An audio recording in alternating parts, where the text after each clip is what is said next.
Hey everyone, welcome back to Global Pulse.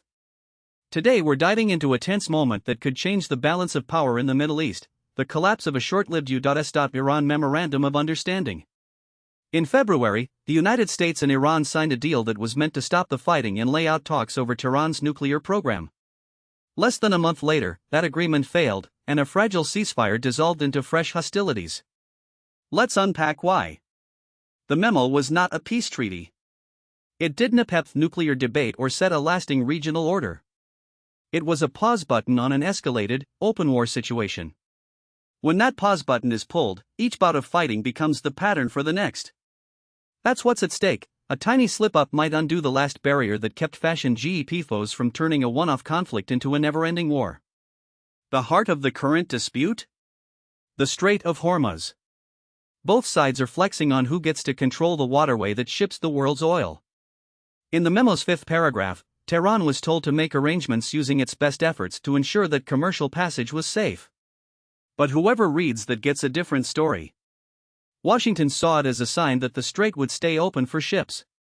Tehran saw it as a chance to keep gatekeeping over every vessel, regardless of the exact channel. Because the language was vague, each side carved a narrative. Washington imagined a corridor along Oman's coast that would marginalize Iran's leverage.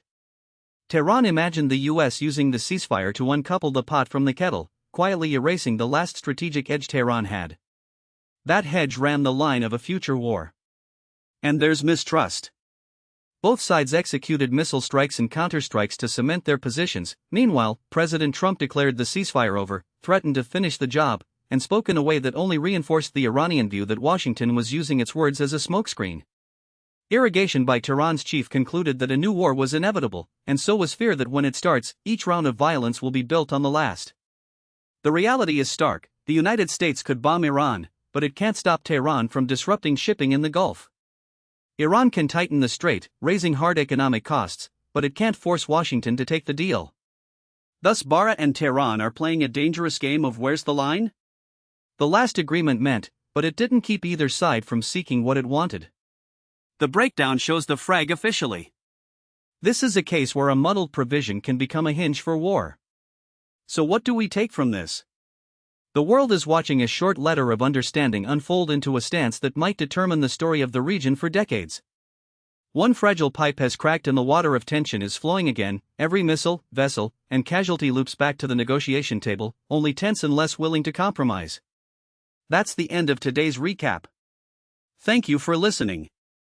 Stay tuned for analysis on what might come next and how this reshapes the global oil equation. Until next time, keep questioning, keep listening.